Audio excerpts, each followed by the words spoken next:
Hello friends, online classes में आप सभी का स्वागत है। आज हम बात करने जा रहे हैं पीयूष ग्रंथि के बारे में बात करेंगे, जिसको इंग्लिश में बोलते हैं पिट्यूटरी ग्लैंड। इस टॉपिक की बात करें तो काफी इंपॉर्टेंट टॉपिक है, जिससे हर एग्जाम के अंदर 1 से 2 क्वेश्चन पूछे जाने के पूरी संभावना होती है।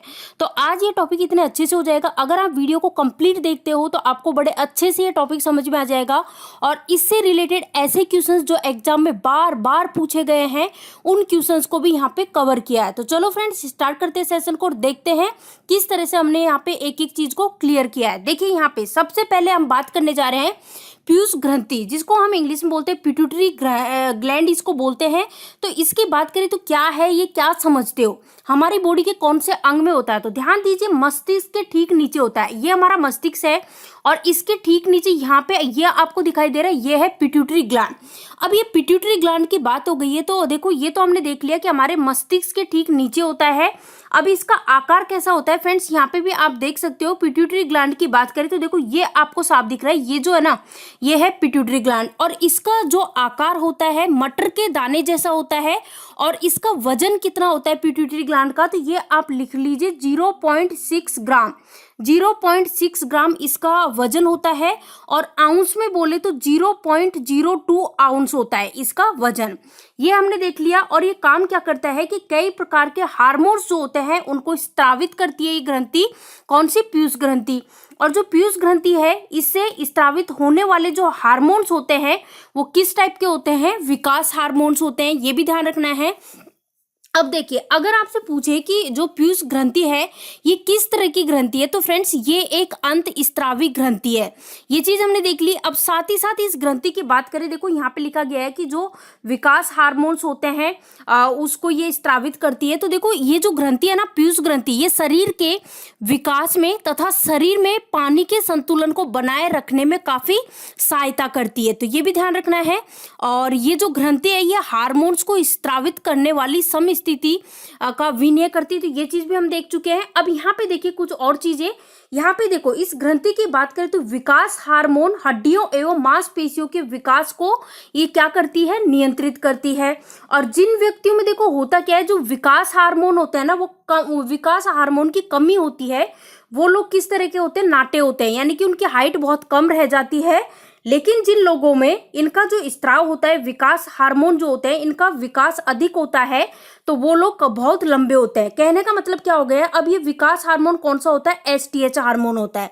अब ये एसटीएच हार्मोन की बात करें तो एसटीएच की फुल फॉर्म होती है सोमेटोट्रोपिक हार्मोन। तो ये जब अगर ये ज्यादा होगा, मतलब कि अच्छा स्त्राव इसका होगा, तो हाइट क्या होगी फ्रेंड्स? हाइट जो होगी इंसान की लंबी होगी। लेकिन अगर ये छोटा होगा, कमी होगी इसकी, तो उस केस में हाइट काफी कम रह जाती है, तो ये ध्यान रखनी है। अब हम बात करते हैं इस टॉपिक से रिलेटेड क्वेश्चंस की, जिसका पहला क्वेश्चन है कि मानव शरीर में सबसे छोटी ग्रंथि कौन सी है? तो फ्रेंड्स ध्यान दीजिए, जो ये पिट्यूटरी ग्लैंड जो है ना, यही मानव शरीर की सबसे छोटी ग्रंथि होती है। तो हमारा आंसर हो जाएगा पीयूष ग्रंथि, pituitary gland, option C. Next देखिए, पीयूष ग्रंथि शरीर के किस भाग पर स्थित होती है? तो मैंने बताया था आपको कि मस्तिष्क के नीचे होती है, तो आंसर हो जाएगा मस्तिष्क के आधार में स्थित होती है पीयूष ग्रंथि। नेक्स्ट देखिए, नेक्स्ट आपसे पूछा जा रहा है कि पीयूष ग्रंथि के अत्यधिक हार्मोन स्त्राव से शरीर पर क्या प्रभाव पड़ता है, ये आपको बताना है। क्या बोला है? अत्यधिक हार्मोन स्त्राव की बात हो रही है, तो इसका मैंने बताया था। देखो होता क्या है, शरीर का असंतुलित विकास, तो ये राइट आंसर हो जाएगा। ऑप्शन बी जो है ये इस क्वेश्चन का राइट आंसर होगा। नेक्स्ट देखिए, आपसे क्या पूछा गया है कि निम्नलिखित में से कौन सी ग्रंथि वृद्धि हार्मोन का रिसाव करती है? वृद्धि हार्मोन के बारे में बताया था। देखो कई बार आपसे ये भी पूछा जा सकता है कि वृद्धि हार्मोन है, इसका नाम क्या है? तो एसटीएच इस हार्मोन का नाम है, जिसकी फुल फॉर्म आप देख सकते हो, फुल फॉर्म है सोमेटोट्रोपिक हार्मोन, ये है इसकी फुल फॉर्म। और इसका जो रिसाव होता है वो कौन सी ग्रंथि में होता है? पीयूष ग्रंथि में होता है, पिट्यूटरी ग्लैंड में। नेक्स्ट देखिए, दुग्धजनक हार्मोन जो होता है इसका स्त्राव कहाँ पे होता है? तो फ्रेंड्स इसका स्त्राव भी पीयूष ग्रंथि के अंदर होता है, तो हमारा आंसर हो जाएगा ऑप्शन डी, पीयूष ग्रंथि में।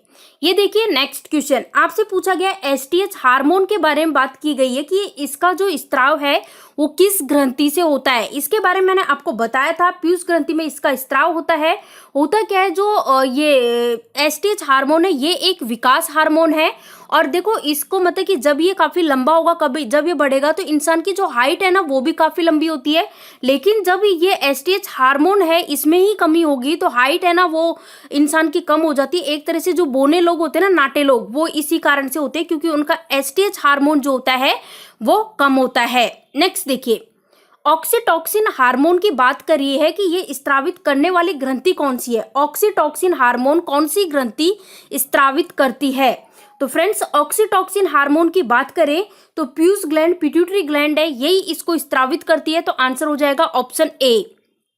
नेक्स्ट देखिए, निम्नलिखित में से हमें उस अंत स्त्रावी जिसे हम इंग्लिश में बोलते हैं एंडोक्राइन ग्लैंड, इसका नाम बताना है जिसे मास्टर ग्रंथि भी कहते हैं। Very very important friends, pituitary gland जो है पीयूष ग्रंथि, इसको मास्टर ग्रंथि भी कहा जाता है। तो हमारा आंसर हो जाएगा ऑप्शन ए, पीयूष ग्रंथि। नेक्स्ट देखिए, नेक्स्ट है मानव शरीर की कौन सी ग्रंथि है जो पीयूष ग्रंथि के से हार्मोन के रिसाव को नियंत्रित करती है। तो देखो आंसर होगा ऑप्शन ए जो है ये राइट आंसर हो जाएगा हाइपोथैलेमस। देखो स्टार्टिंग में मैंने एक डायग्राम आपको दिखाया था जिसमें ब्रेन का डायग्राम था, मस्तिष्क का, उसमें देखो इस तरह से ऊपर तो था हाइपोथैलेमस और हाइपोथैलेमस के जस्ट नीचे क्या था, पीयूष ग्रंथि। तो ये आपको ध्यान रखना है, ऑप्शन ए। नेक्स्ट देखिए, निम्नलिखित में से कौन सा दोनों बहिस्त्रावी ग्रंथि और अंत स्त्रावी ग्रंथि के रूप में व्यवहार नहीं करता है? कौन सा नहीं करता ये बताना है। पीयूष ग्रंथि ये अग्नाशय, वृषण या फिर अंडाशय? तो आंसर हो जाएगा पीयूष ग्रंथि। पीयूष ग्रंथि की बात करें तो ये एक देखो ओनली है ना, ओनली क्या है, ये एक अंत स्त्रावी ग्रंथि है और मतलब कि इसका जो आकार होता है मटर के दाने जैसा होता है। इसका वजन की बात करें तो पीयूष ग्रंथि का वजन होता है 0.6 ग्राम, जिसको आउंस में बोलते हैं 0.02 आउंस बोलते हैं।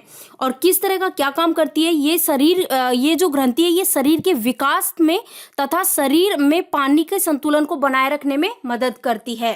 नेक्स्ट देखिए, एस्ट्रोजन और प्रोजेस्टेरोन निम्नलिखित में से किसकी वृद्धि को नियंत्रित कर उत्तेजित करते हैं? तो ये करते हैं पीयूष ग्रंथि को। तो आंसर होगा ऑप्शन डी, पीयूष ग्रंथि इस क्वेश्चन का राइट आंसर है।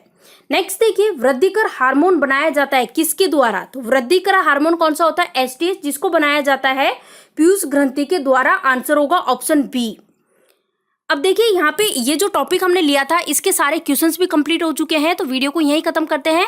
वीडियो पसंद आए तो लाइक कीजिए, ज़्यादा से ज़्यादा शेयर कीजिए। चैनल पे आप नए हो तो चैनल को सब्सक्राइब कर ले, साथ ही बेल आइकॉन है उस पर क्लिक कर ले ताकि जो भी हम वीडियो डालें उसकी नोटिफिकेशन आपको मिल सके। ठीक है friends, thank you for watching this video.